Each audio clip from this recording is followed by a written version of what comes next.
what's up guys, it's Apollo Uchiha here, back with another part of What If Naruto Love Found in Desert. And before we continue this story, I have an announcement to make. As you guys know, I tomorrow put up a poll, and most of you guys chose Uchiha Naruto, Senju Naruto, and the main story Naruto for the movie. Yeah, I'm currently working on the story. I'm midway through, and half of the story is left. It's unscripted one, but it's all in my head. I have completed half of the story and quite working on the ending part. So yeah, until I figure that out, I hopefully will complete this series. Yeah, and if you haven't, please leave a like and subscribe to my channel if you like the content of this channel. And without further ado, let's begin. Okay Gaara, what gives? Kankuro finally asked. They had left Konoha 2 hours ago, and Gaara looked down at an orange wrapped cloth and was smiling, legitimately smiling. Quite frankly, it was creeping Kankuro out. This was because from his memories, whenever Gaara smiled or showed any pleasing emotion for that matter, bodies piled up. Why do you keep smiling, and what are you holding? Gaara blinked at her older brother. Her face became a stoic mask rather quickly. She squeezed the orange parcel that she had been given by Naruto. Well, technically she stole it from him, but she doubted that Naruto would care. So she considered it a gift from him, a precious gift from Naruto. She should get him something. But what would be a good gift for Naruto? She doubted that he would be able to wear any of her clothes. She smiled at the thought, a soft warm thing that had long ago melted her once frozen heart. "You're doing it again," Kankuro said gruffly, his eyes twitching. Seriously, this was creeping him out. Gaara's smile was instantly replaced by a frown at her brother's words. Temari smirked. Gaara had a date yesterday, she said in a practically singing voice. Kankuro blinked twice. Huh? This was insane for him. Wait, what? He asked calmly, not believing his ears. Yup, Temari giggled. She had a date. No, seriously, what did she do? Kankuro asked, not believing it for a second. No. He was going to understand if she killed someone, but a date? That's ridiculous. Gaara scowled, prompting a light laugh from Temari. Seriously, she actually went on one. Really? With one of those leaf losers? Kankuro asked, his mouth gaping in shock. Realization hit him. His scary little sister went on a date with someone and was smiling. Wait, Gaara went on a date? You are kinda slow on the uptake, aren't you? Temari groaned. Honestly, even she could understand Kankuro's baffled face. The good thing was that she knew earlier. Temari went on one too, Gaara said, flatly keeping her gaze straight ahead. It really didn't matter what her brother thought about Naruto. Well, it kind of did. She hoped her brother got along with Naruto to some degree. She hugged Naruto's jacket slightly tighter. She had made sure to empty the pockets when she took it. She didn't even know why she took it. Probably to make him come get it. She doubted that she would give it back to him even if he asked. It was hers now, just like he was. Gaara's face flushed a tinge of red. She could feel every spot he touched her burn at the simple thought of him again, which was now most of her arms, legs and face. She never wanted to stop burning. Kankuro just kept gaping in shock at his two sisters. Just a trip to the leaf and they had already gone on dates? Why didn't it seem like he was missing out on something? He couldn't even muster up a word. It wasn't a date. Temari shouted at Gaara, then glared at Kankuro. Temari's cheeks were also tinged a slight pink. It wasn't like she liked that idiot leaf boy anyways. He was such a smartass. But why don't you tell us about your date with Naruto, Gaara? Temari asked, hoping to change the conversation away from her own activities. She didn't want Kankuro to know that she had spent hours yesterday watching the clouds pass with that idiot. He took me to eat ramen, Gaara said slowly. The beef ramen she had was good, but her favorite part of it was the Naruto makis. For several reasons, only one of which pertained to the name. Kankuro could make out. Gaara continued, and then we walked around the village for a little bit and talked. Oh? What you two talk about? Temari asked. Gaara didn't face her sister, but she could feel Temari's eyebrows move up and down in a suggestive manner. Gaara paused for a moment What did they talk about? She honestly couldn't remember. She remembered being with Naruto in the village. She remembered the glares of the villagers. She remembered the feel of his hand in the village and her asking to go somewhere more private. You don't remember, do you? Tamari asked, sounding disappointed. He held my hand and smiled a lot, Gaara said proudly, to which Tamari sighed. She was really wanting to know details. To Gaara's thought, that was the important part of their city walk. The hands, the touching, and the smiles. Gaara glanced down at her right hand. It burned, and she gave it a gentle squeeze, smiling at the effect. Just what had Naruto done to her? She could see his shit-eating grin staring at her, knowing from afar. And after that? Tamari asked, giddily cutting her from her thoughts. Tamari knew Gaara didn't come to their room last night. That meant that her little sister more than likely slept in Naruto's bed again. The villagers glared at me. I think they still resent us for attacking their village, Gaara admitted sadly. So he took me to a lake somewhere in the forest. I told him I was going to become Kazekage. He told me he was going to become Hokage. So you're going to accept their offer? Tamari asked as an afterthought, implying the offer that the Sand Elders had given Gaara a week prior. Gaara nodded her head exactly once. Shame that he's on becoming Hokage then. I doubt you'll be able to spend more time with him then. Tamari sighed. The one guy that could let Gaara sleep was of course going to be out of her reach.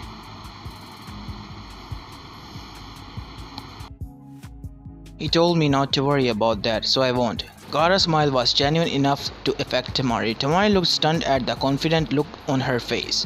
It was really a good thing that Naruto came into her life. She knew it at that moment. What they couldn't do for her throughout in Suna, Naruto had done in days. Kankuro had regained most of his bearings and spat out a skull on his face. That loser has about as much chance of becoming Hokage as I have of becoming Kazekage. Tamari glared at her little brother, but stopped when she heard Gaara's soft chuckle. As long as his chances aren't zero, it's as good as 100%. Gaara quoted Naruto, a fond smile on her face. Besides, he gave me a promise for a lifetime. She clutched Naruto's jacket once more. I'm going to believe in him. Tamari smiled fondly. Now she wanted to meet Naruto properly to thank him. He really changed their lives and definitely Suna's. Who knows that he might have happened to the village under a bloodthirsty Gaara. But now she didn't need to worry about it. This line is quite mispronounced here. Okay, I'm going to try and pronounce this correctly. Who knows that what might happen to the village under a bloodthirsty Gaara. But now she didn't need to worry about it. That's about correct. Anyways, continuing on with our story. Still, Kankuro sighed. For a loser like him to become a Hokage, the village would have to be pretty desperate. Kankuro, that loser beat me in a fight and I'm about to become a Kazekage, Gaara said flatly. Tamari laughed off. Kankuro's eye widened slightly and was silent for a whole lot of while after that. Gaara smiled at his silence. She had given him something to think about. Link break. Tsunade sighed. It had been 6 months since Naruto and Jiraiya had left the village for their training. She already missed the idiots. Fortunately, Sakura was proving entertaining enough. She had pushed the girl harder than she did, Shizune, and by a far margin. Perhaps she pushed the girl unfairly hard, but Sakura had not only stuck with it, she was excelling at it. But that wasn't why she was sighing. She was sighing because right now she wasn't a teacher, she wasn't a doctor, she was the Hokage at the moment. The Sand wanted something and they had sent an missionary, probably to do with their announcement as of who the next Kazekage was, as well as the reminder of the details about their alliance. Tsunade-sama, Shizune called out from the door. The missionary from Sand is here. Let them in, Shizune. Tsunade called out. She was desperate for that sake bottle. She wanted it so bad. She rained down curses on Shizune for hiding her stash. I mean, who does that? That's what her thoughts were.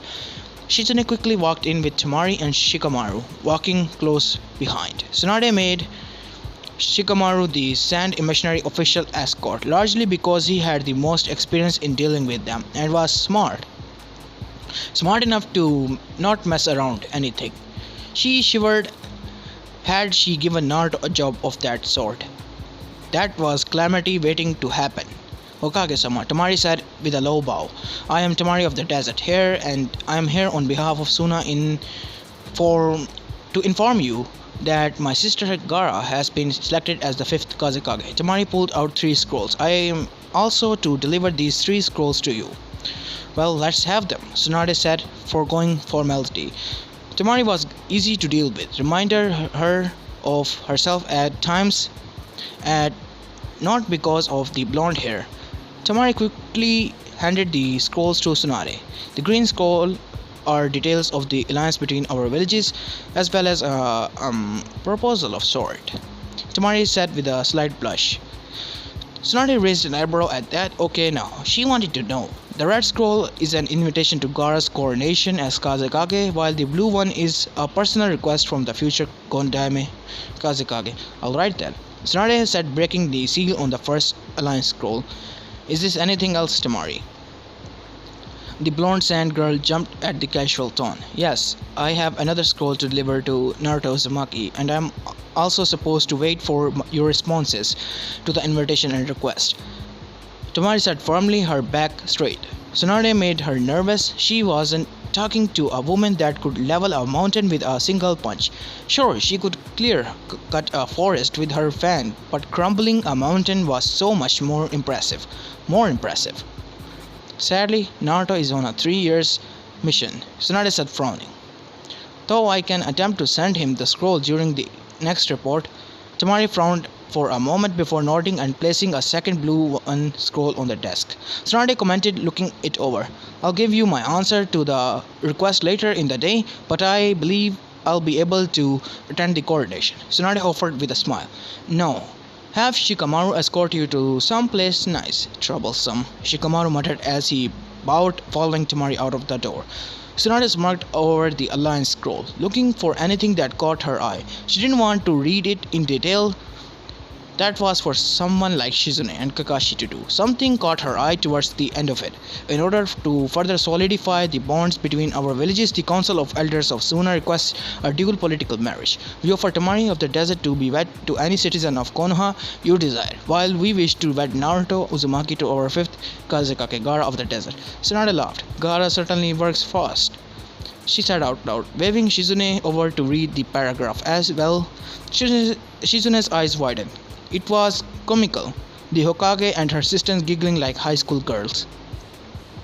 Oh my, are you going to accept it?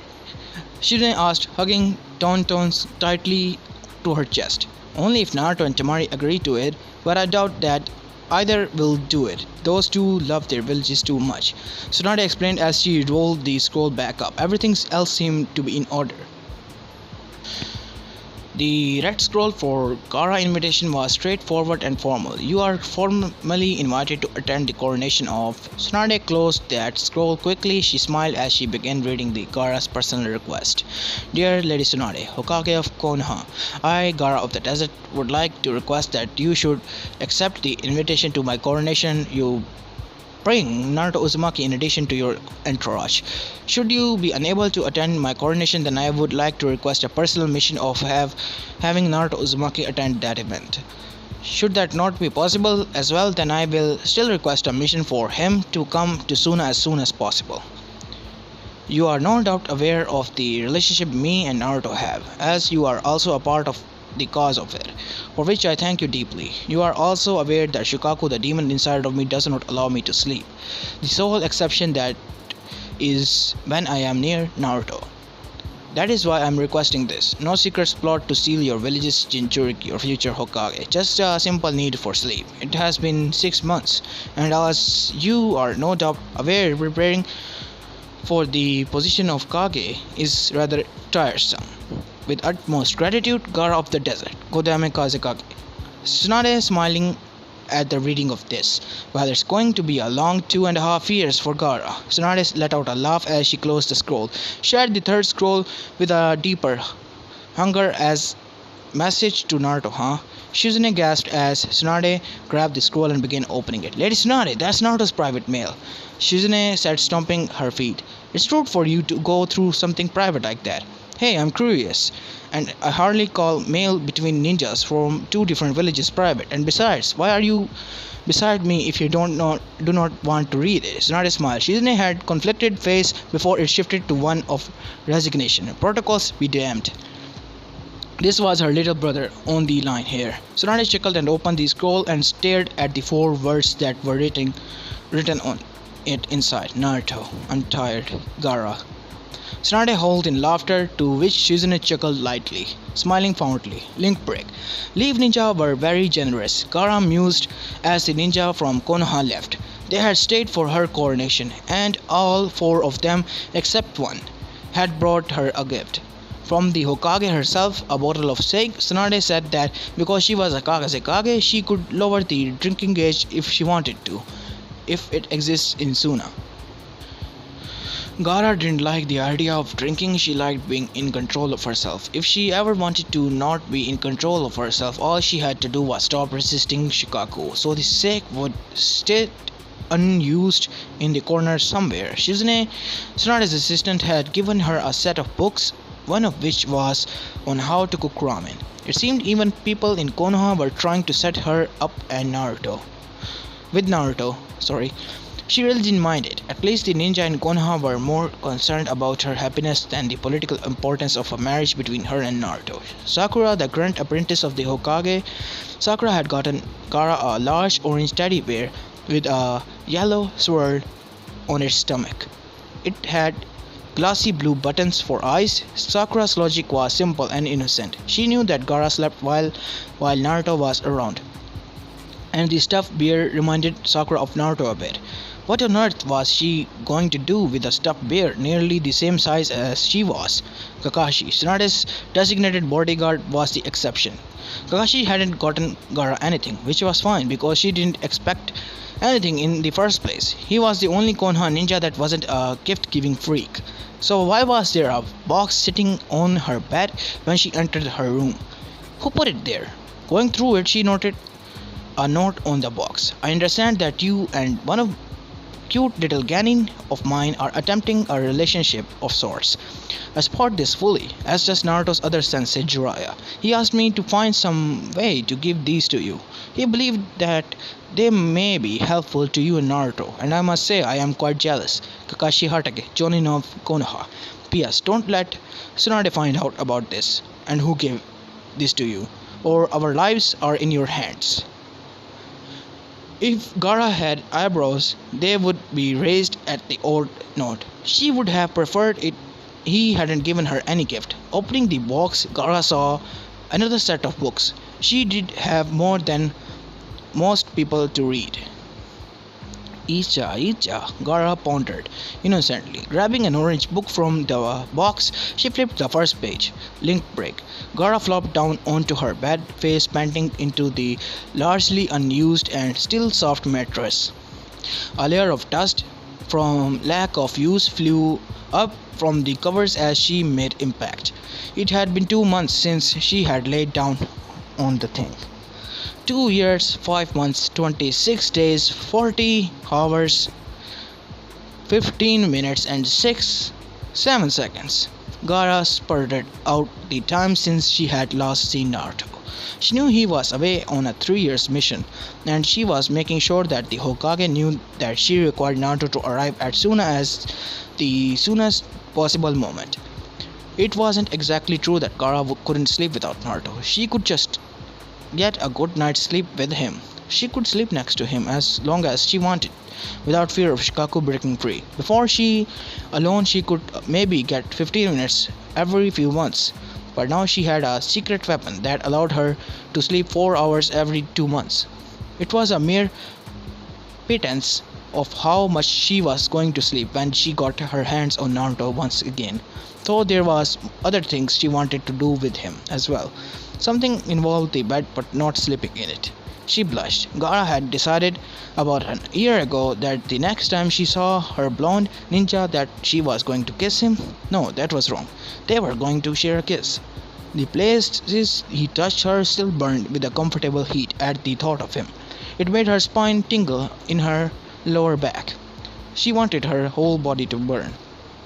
Naru-chan, Gaara called out to her secret sleep weapon. Turning her head towards the chair where she kept it, she sat up and gasped. Naruchan, the large stuffed bear Sakura had given her, was sitting in its chair, naked, and she had dressed it up in Naruto's jacket and shirt after her coronation when Tsunade had told her about Naruto's training tip. It was an act of desperation, but it did the job oddly enough. But now Naruchan wasn't Naruchan without the jacket and shirt. Someone was going to be killed today. Frantically, Gaara got out of bed and began frantically searching her room. She pulled clothes out of her dresser, scattering them on the ground with reckless abandon. No, no, no, no! Gaara began shouting frantically. She quickly darted out of her room, collided with Temari. Gaara, what's wrong? Temari asked, concerned for her normally stoic sister. Naruchan is naked, Gaara said, completely serious. Only Temari and Kankuro knew about Gaara's secret weapon, and she aimed to keep it that way. Temari's eyes widened. Oh, that's what that was, Temari said, looking away from Gaara. Was what, Temari? Gaara asked as the sand began to fly around her. Someone really was going to die today. I saw Kankuro with something orange earlier today. He said he was. Temari didn't get to finish his sentence as Gaara had practically flown out of the room in the swirl of sand. Good luck later, bro. I think you're going to need it. Kankuro smiled to himself as he eyed his project for his little sister. He had just finished it, and it was perfect. Now he just had to give it to her tomorrow. His door was blown off its hinges, destroying one of his prototypes. Unless his sister wanted her gift now, that is. Where is it, Kankuro? Gaara said with pure malice in her eyes. She was still very good at scaring people when she needed to, and even Kankuro, who knew that his sister would never kill him, still feared for his life, especially right now. He could see the white of her irises all the way around her pupils. Kankuro gulped. Happy birthday, Kankuro said, presenting his present to Gaara. Gaara blinked as she stared at what was before her. Her brother had made a human-sized puppet, a few good inches taller than her. Not exactly impressive considering she was shorter than most, but it had blonde hair and with soulless blue eyes and painted on whisker marks on his cheeks. It was wearing Naruto's clothes. Her eyes twitched. Presenting Naruchan 2.0, Gaara said proudly, completely with automatic hugging action. He pressed a wooden panel located somewhere on the contraption, and it sprang to life, its arms and legs forming to a rather large circle that could be mistaken for a hug of death. So, what do you think? The furious sand around her died down as she walked towards the puppet, a deep frown on her face. Gaara wordlessly removed the jacket and shirt from the puppet before turning around sharply. Burn it, Gaara commanded as she exited the room. But I worked so on it, Kankuro pouted. Gaara turned around last time looking at it. Kankuro gulped. Burn it. Yes. Link break. 3 years, 2 days, 18 hours, 4 minutes and 20 seconds later. That's how long it had been since Gaara had last seen Naruto Uzumaki. Staring up into the cold night sky of Suna, she wouldn't wonder how much he had changed. He was probably much taller than her, probably stronger too. He probably grew up as well. She certainly had. She was a pip-eyed little girl when she first met Naruto. Now she was a slender young woman. She was still short, barely an inch past 5 feet, a fact that made dealing with her certain old ninja twice as difficult as they needed to be. She had developed gentle, womanly curves on her little frame as well. Due to her flowing Kazekage robes, she apparently appeared to simply be a straight blob. Not that Gaara ever tried to flaunt her slender frame. That was for only Naruto if he pleased. Her most noticed feature was her hair. It had only grown to a deeper red over the years, moving from blood to a soft desert rose red. Turning to herself, she made a promise when Naruto complimented her hair all those years ago. She hadn't cut her hair. It was a mistake she lived with daily. The dry desert hair made her freeze out of control. There was a reason why most Suna women kept their hair short, but due to her lack of sleep, Gaara had plenty of time to maintain her hair, a ritual that she had begun to enjoy. It was odd caring about something so feminine, but Naruto had liked her hair, so She was going to make sure that he still liked her hair when he got back. Right now, her hair was done in the long braid that reached the small of her back. However, she commonly wore it over the front of her shoulders. The extra distance made the braid end just below her bosom. She liked to play with it. Her lack of sleep also gave her plenty of time to read the books she had gotten from Kakashi. She knew how to make ramen well now, at least according to Matsuri. She was Gaara's one-time student and one of her few friends. Matsuri was also the only other person to know about Gaara's other literature, a hobby they both shared. It was truly divine. Any day now, Naruto, Gaara said, twirling her braids. Tamari was in Konoha at the very moment, preparing for Chunin exams as well as keeping an eye out for the future Hokage of Konoha. She was under express orders to inform the blonde just how desperate Gaara was to see him. Gaara wisely wondered if that wouldn't be evident by the 23 scrolls likely sitting in Naruto's mailbox, all from her, one of which threatened his immediate death if the first thing he did when he returned was not to come see her. She froze. Something was attacking her village. All thoughts of Naruto vanished from her mind. All her desires for sleep were replaced by a fierceness to protect her village. She was Kazekage after all. 3 years, 2 days, 18 hours, 52 minutes, and 11 seconds has been passed. As this is where I'm going to be leaving this part of, guys. I honestly think I'm not feeling that well today. Yeah. Today is going to be single upload as well. And this is Apollo Uchiha and I am signing out. Peace.